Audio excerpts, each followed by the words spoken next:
Bismillahirrahmanirrahim. Assalamualaikum warahmatullahi wabarakatuh. Selamat siang teman-teman semua. Jadi ini adalah tutorial regresi ganda. Dan ini yang sedang ditunjukkan adalah contoh soal untuk regresi ganda. Jadi teman-teman silahkan bisa diperhatikan atau bisa dicatat bagi yang kemarin belum sempat mencatat.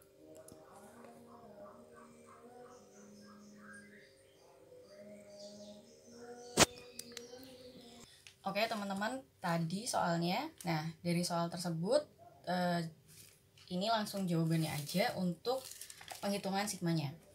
Jadi tadi teman-teman bisa lihat bahwa kita harus menghitung x1 kuadrat, x2 kuadrat, y kuadrat, x1y, x2y, dan x1 x2. Nah ini langsung aja ke sigmanya. Pertama dari jumlah subjeknya, n-nya semuanya sama dengan 10 ya. Nah terus sigma x1 nya sama dengan 42, sigma x2 sama dengan 56, dan sigma y sama dengan 42. Nah terus yang kedua juga sama, sigma x1 kuadrat sama dengan 212, terus sigma x2 kuadrat sama dengan 334, terus sigma y kuadrat sama dengan 204, terus sigma x1y sama dengan 205, kemudian sigma x2y sama dengan 258, dan yang terakhir sigma x1 x2 sama dengan 260. Nah hasilnya adalah seperti ini. Silahkan bisa mungkin dicatat atau dilihat. Caranya gampang, semuanya tinggal dijumlahin aja. Oke, dan ini adalah rumus utama regresinya.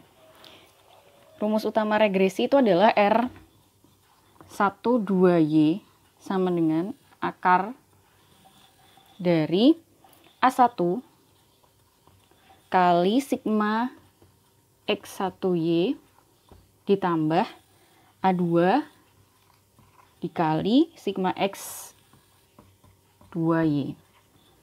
per sigma y kuadrat. Nah, tapi teman-teman seperti ini. Di sini sigma x1y itu tidak sama dengan yang tadi sudah kita cari. Jadi ini ada rumusnya yang harus kita cari lagi. Nah, sementara itu rumus A1 itu adalah panjang sekali. Jadi ada banyak hal, sebenarnya ada banyak komponen yang masih harus kita cari untuk bisa menghitung rumus ini, seperti itu. Nah ini langsung saya tulis aja deh, rumus A1 sama dengan sigma x2 dikali sigma x1y dikurangin sigma x2y dikali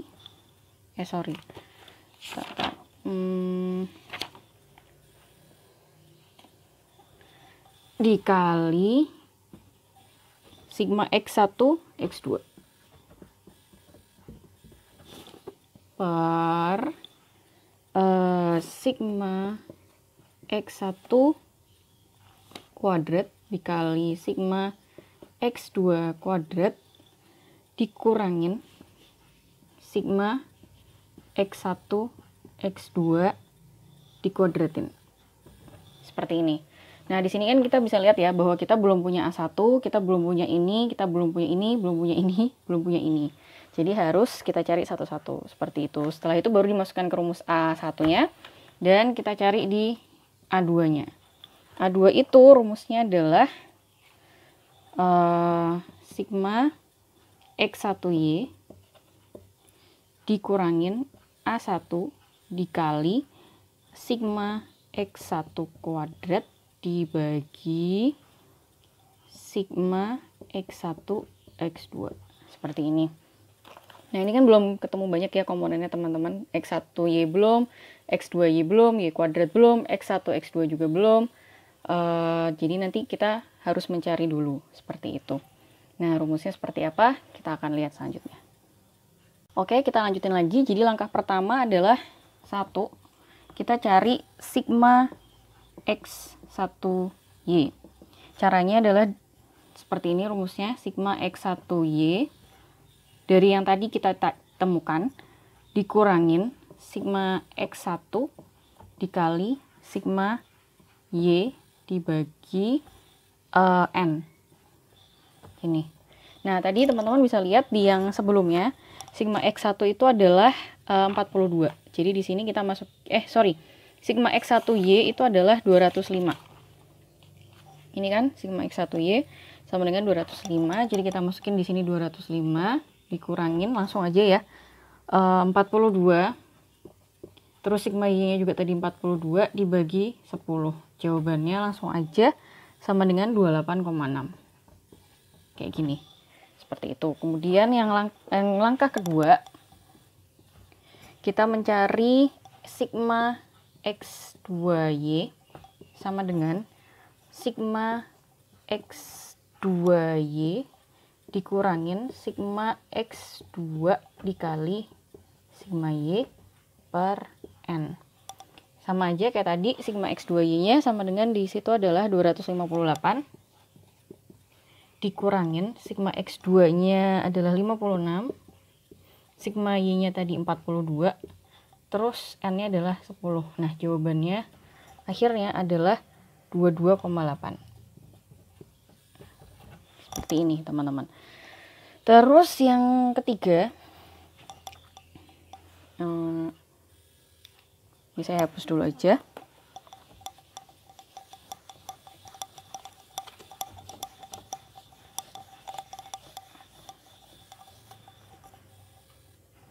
Yang ketiga, yaitu kita cari Y kuadrat sama dengan sigma Y kuadrat dikurangin sigma Y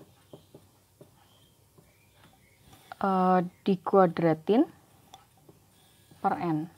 Ini sama dengan sigma Y kuadratnya ada 204 dikurangin sigma Y-nya 42 dikuadratin per 10. Jawabannya langsung aja sama dengan 27,6. Terus yang nomor 4, kita cari sigma X2 kuadrat sama dengan sigma X2 kuadrat dikurangin sigma X2 dikuadratin per N sama dengan sigma X2 kuadrat tadi jawabannya adalah 334 dikurangin sigma X-nya adalah sigma X2 adalah 56 dikuadratin per 10. Jawabannya langsung aja yaitu adalah 20,4. Seperti ini. Kemudian yang langkah kelima, kita akan mencari sigma X1 X2. Jadi sigma X1 X2 dikurangin sigma X1 dikali sigma X2 dibagi N. Seperti ini. Sigma X1 X2-nya ada 260 dikurangin sigma X1 ada 42 dikali sigma X2 nya 56 per 10. Nah, jawabannya sama dengan 24,8. Ini seperti ini sampai langkah kelima. Oke, kita sampai ke langkah ke-6. Langkah ke-6 masih ada satu, yaitu adalah sigma X1 kuadrat. Rumusnya sama dengan sigma X1 kuadrat dikurangin sigma X1 dikuadratin per N. Seperti itu. Jadi sigma X1-nya adalah 212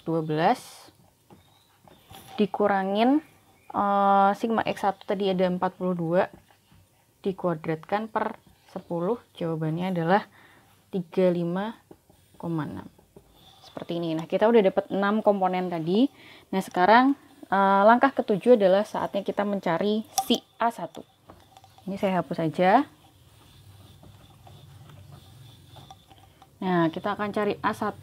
Rumus A1 tadi adalah sigma X2 kuadrat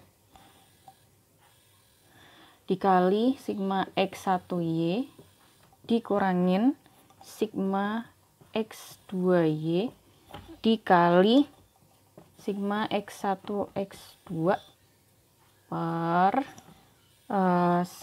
sigma X1 kuadrat dikali sigma X2 kuadrat dikurangin sigma X1 X2 dikuadratkan. Nah, kita tinggal masukin aja tadi. Jadi kan sigma X2 kuadratnya tadi teman-teman sudah hitung, jawabannya adalah 20,4 ya. Nah, kita tinggal masukin di sini adalah 20,4 dikali sigma X1Y-nya 28,6.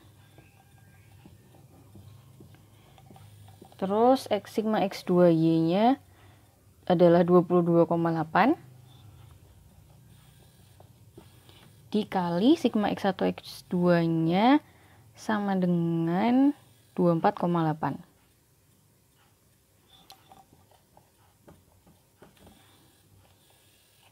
Dibagi sigma X1 kuadratnya adalah 35,6 dikali sama 20,4 dikurangin ini ya sigma X1 X2 dikuadratkan. Hasilnya ini 583,44 dikurangin 565,44 per 726,24 dikurangin 615,04. Nah, intinya jawaban di sini 18 per 111,2. Jawabannya adalah 0,162. Seperti itu. Itu adalah A1. Gitu. Nah, sekarang kita akan mencari A2-nya. Nah, A2 rumusnya lebih simpel, sigma X1Y dikurangin A1 dikali sigma X1 kuadrat dibagi sigma X1 X2. Nah, tinggal kita masukin aja sigma X1Y-nya tadi ada 28,6 ya, teman-teman.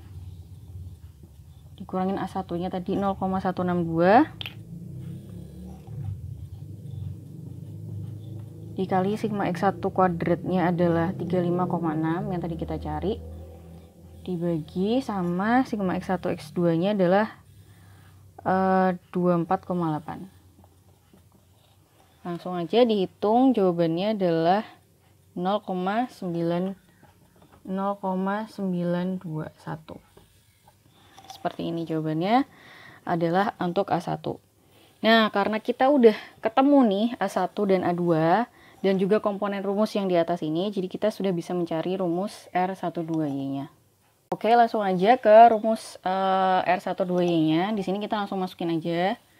Ini akar dari A1-nya tadi 0,162 dikali X1Y. Sigma X1Y-nya tadi adalah 28,6 ditambah 0,921 tadi ya A2-nya dikali sigma X2Y. Sigma X2Y-nya adalah 22,8. Seperti itu. Terus dibagi sigma Y kuadratnya tadi adalah 27,6.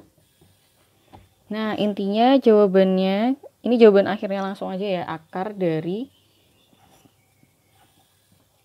25,632 per 27,6.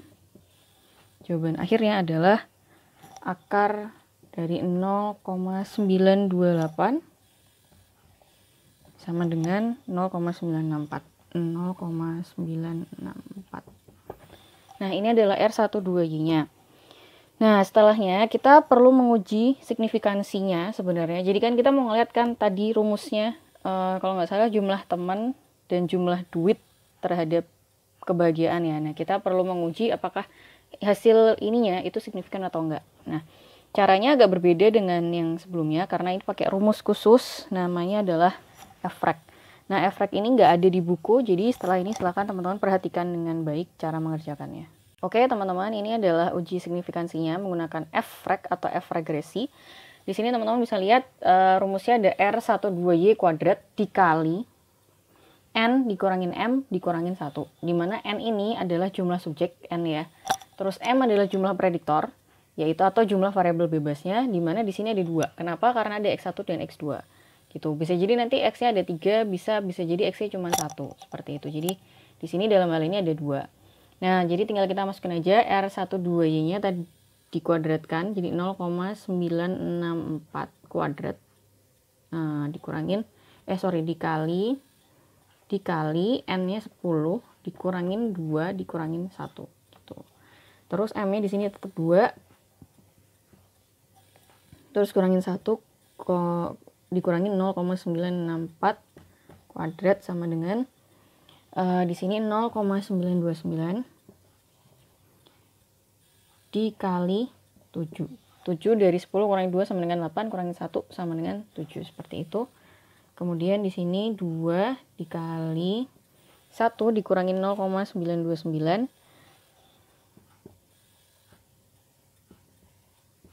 sama dengan di sini 0,929 dikali 7 itu adalah 6,503 dikurangin 0,142. Jawabannya adalah 45,795. Nah, ini adalah uji signifikansinya. Kemudian kita akan melihat F tabel. Di sini ada F tabel. Seperti biasa ada yang 1%, ada yang 5%. Yang 1% itu sama dengan 9,55. Yang 5% itu adalah 4,74. Nah, bisa dilihat ya teman-teman bahwa si efreknya ini lebih besar dibandingin FT 1%. Nah, artinya apa? Artinya jumlah duit dan jumlah teman itu bisa memprediksi kebahagiaan secara sangat signifikan, seperti itu. Nah, ketika hasilnya signifikan, maka teman-teman bisa melanjutkan ke langkah yang selanjutnya. Tapi kalau misalnya di sini hasilnya tidak signifikan, maka sudah berhenti sampai di sini. Nah, tapi karena di sini signifikan, kita akan melanjutkan ke langkah yang selanjutnya. Sebelumnya, jadi kesimpulan dulu. X1 atau jumlah teman dan X2 atau jumlah duit dapat memprediksi kebahagiaan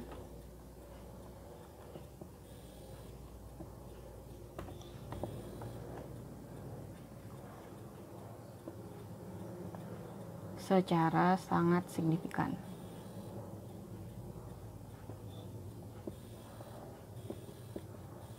Seperti ini untuk kesimpulannya.